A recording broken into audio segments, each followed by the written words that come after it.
Well, welcome back, viewers, for the last edition for the year of Heads Up, and welcome back, Goat. Nice fine day we got there, by the looks of it. Had a big year, haven't we? So we're going to touch on a few highlights and lowlights shortly, but how's your day going anyway?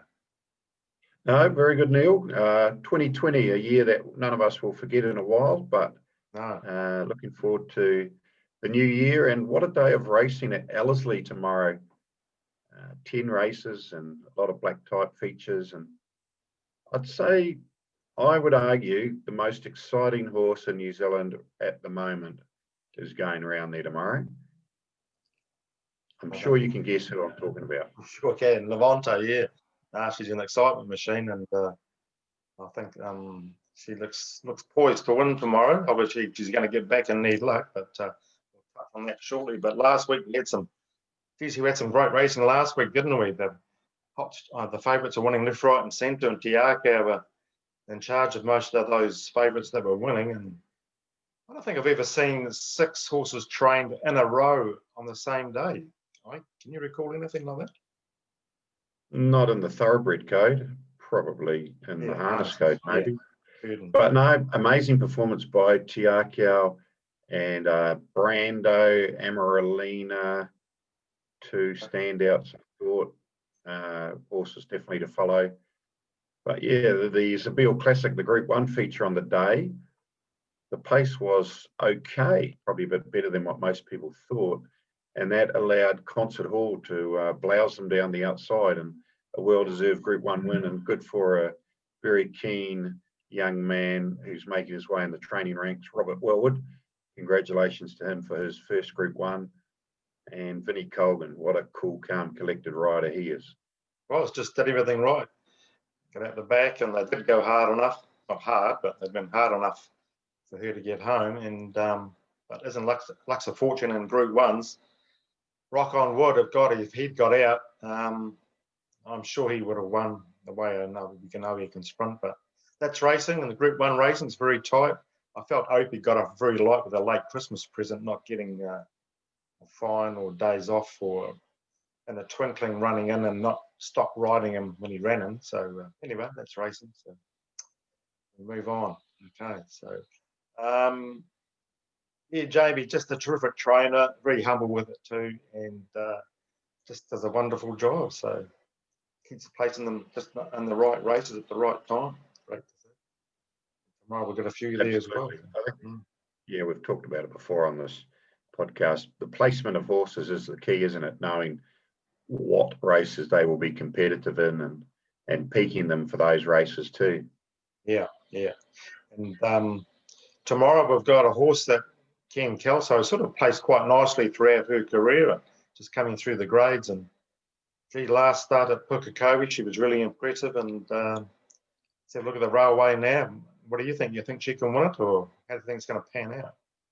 Well, I'd say if Ken Kelso could choose any draw, if it was like one of those races where he could go up and pick a draw, the last draw he'd probably choose would be number 1. But as luck would have it, that's the draw she's been allocated, Levante. But I don't think it will matter, Neil.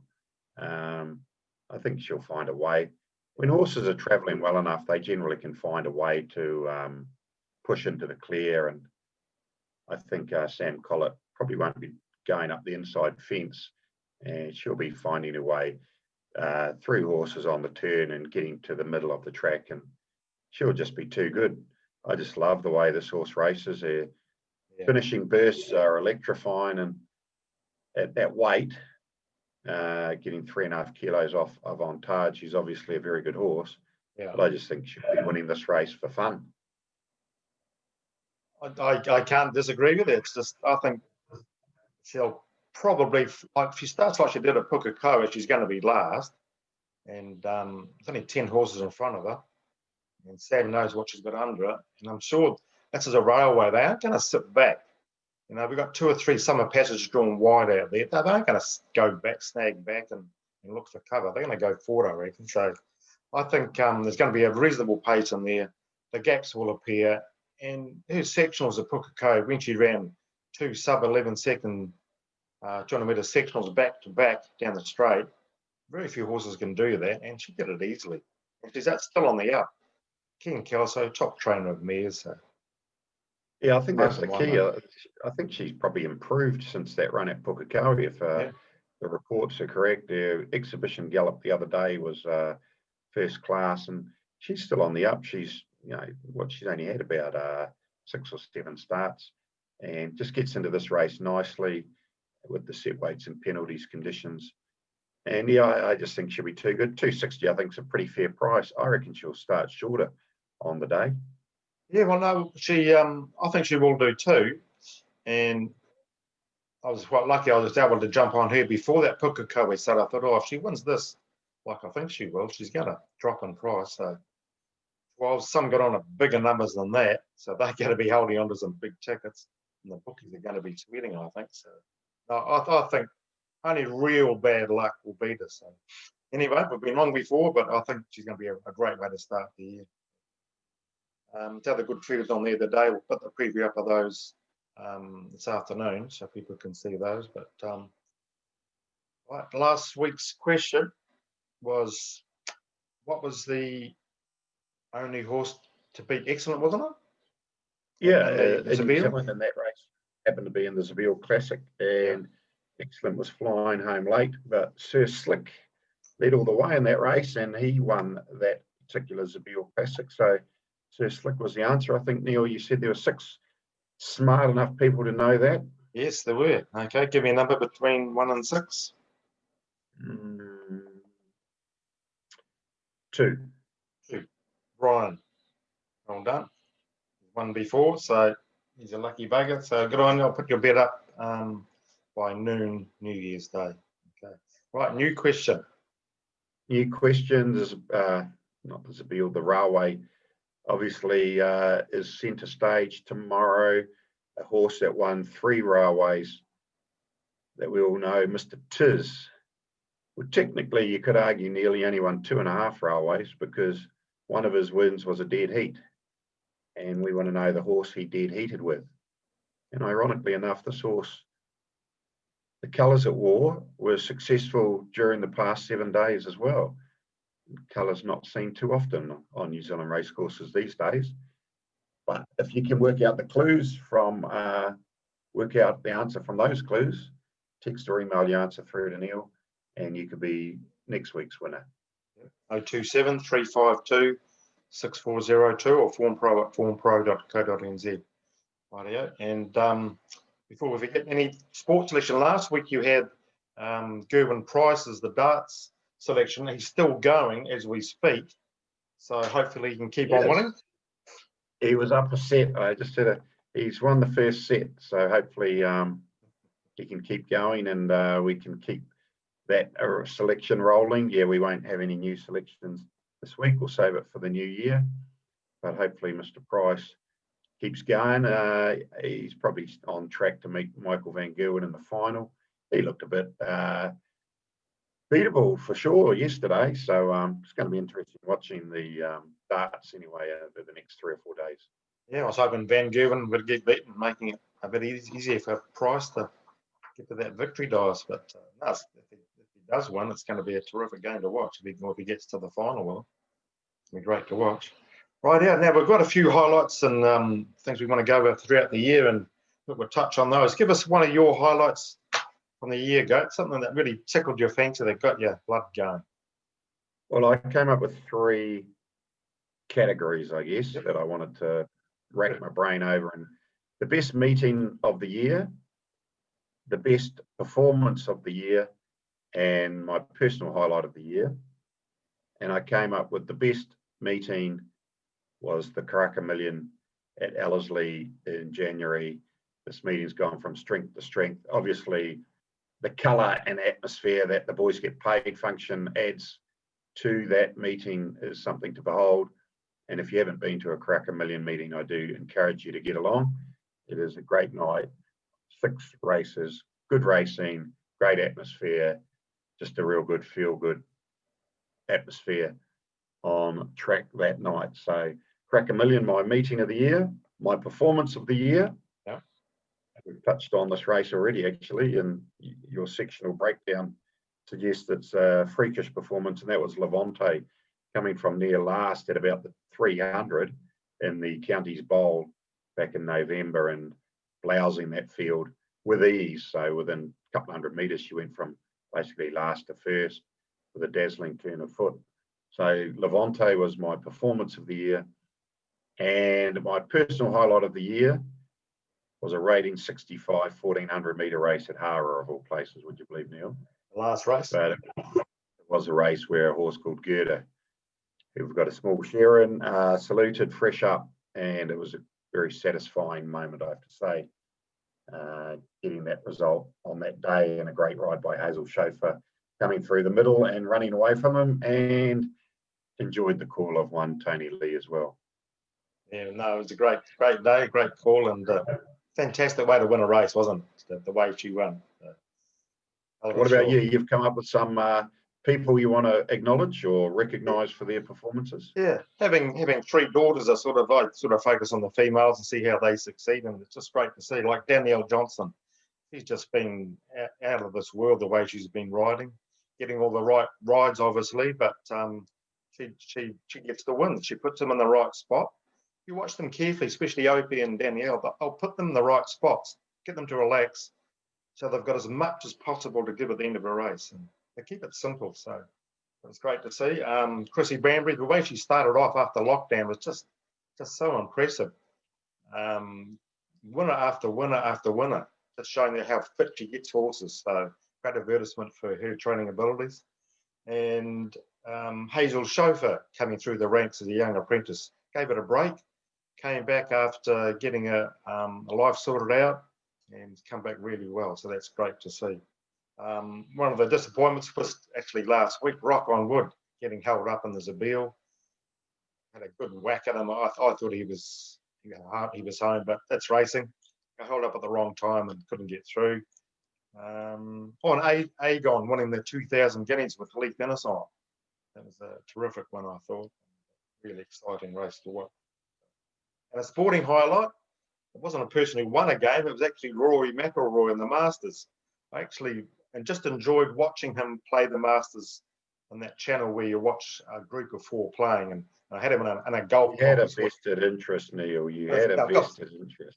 Yeah, but it just I just love the way he approaches the game, and he's been through a lot in his life and personal life. So just great to see him performing so well at the big stage, the Masters. Another thing is that TAB coming back strongly as well. You know, it was all gloom and doom and with fair thought at the time. But gee, they've come back well. Everyone's sort of supporting them, so that's great to see. What's your feeling about the TAB coming back strongly? Well, I mean, it's good. Definitely good for the industry. I guess slightly worrying signs. Horse numbers at this time of the year are back to. It is, yeah. There's a bit of a paucity of horses in those 65, 74 open grades at some of the meetings.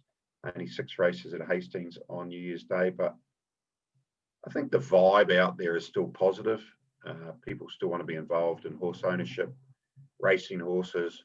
So, yeah, I'm still upbeat about 2021. I think still a bit of work to be done, but the industry's slowly taking steps in the right direction. Yeah, I think of the industry with this merger that's going through with Ellerslie, hopefully Avondale and Counties, where trainers can say, look, we're going to be racing for $100,000 often, not every week, but every time they race, with the sounds of it, major meetings. That's a real plus and great selling factor for trainers to sell to owners, and that's how the whole board gets rolling, doesn't it? More people Absolutely. get involved, start punting. And, yeah. No, definitely. 2021, Neil, one thing you'd like to see happen in 2021 in the racing world? I'd like to see in run betting. It can be done with TAB. There's talk about them trying it out, and even just it's hard to do on sprint races because they're out, gone, it's over in a minute. But if you can do it on mile races or more, where the horses can start, you can see them gathering, getting position, which horses are going to be wide, slow out, etc. and back them until the 800-meter mark or 600-meter mark. That gives you over a mile. It gives you a minute to have a bet, and depends how they do it, obviously. But it's just a different way of betting, and I enjoy doing it myself because it's a different way of doing. Done the form, and you can see how the horses jump and map out and what the tempo is and which horses are going to be caught wide, where your main danger is versus the one you like. There's so much comes into it. What do you think? Do you like that sort of betting? Yeah, I think, well, I know in Australia, some of the TABs are doing in-play betting now. So, no, good point. Good point, Neil. Something to add to the repertoire of products for the TAB, which is always needed. Yeah. How about yourself? You've always got a good ear to the ground at the races, seeing what people are saying and good banter about what people want. What's one thing you'd like to see? Well, I'm a bit biased. I'd like to see a horse by the name of Princess Biddy win a race. I'd like it to be a good race. Yes, this is a horse that Neil and I have a share in, along with a few other subscribers, our good friend Pedro and a couple others. So, yeah, she's unraced at the moment. She'll probably be no good, but you'd have to dream in this game, don't you, Neil? Oh, too right. If you give up dreaming, you may as well give up life, you know. It's really looking forward to seeing you. Yeah, no, so she's a 2-year-old unencumbered filly. So we'll see how she goes. No, I mean, like the crowds at the race meetings over this holiday period have been pretty strong. The weather's obviously helped in a lot of places. So long may that continue. And looking forward to you cleaning up in the Punters Club at Tauranga on the 2nd of January. Yeah, well, I'm due because we did okay on the last Sunday, but in between times wasn't too good. But there's a 2 or 3 there I like on Saturday at Tauranga, so hopefully we can back onto a couple of good winners. No, I'm looking forward to that. So yep. We'll be back next week with another podcast. Yeah, next week another podcast. We'll get back with the walk down memory lane and we'll find another horse that some of you will remember, hopefully, and give you some more information about that. Okay. Right, off to a good day of racing tomorrow. We've got Hastings, Hastings, Riverton, and Ellerslie, of course. Great fields, and hopefully we can all cheer Levante home. Anything you want to add before we sign off? No, just a happy new year, and as we said last week, thank you to all the subscribers who front up with their hard-earned cash to keep your website going, Neil, and things like this going. And we appreciate your custom, and we wish you and your families all the very best for 2021. Thanks very much, Goat. And to you too. Thanks for your support throughout the year. Had some good and interesting conversations and done some interesting things throughout the year. And thanks to David as well, and everyone who's helped support the website. It's just been ticking along really nicely, and looking forward to next year as well. So, everyone, let's start off tomorrow with a good collect off Levante. Happy New Year to you all.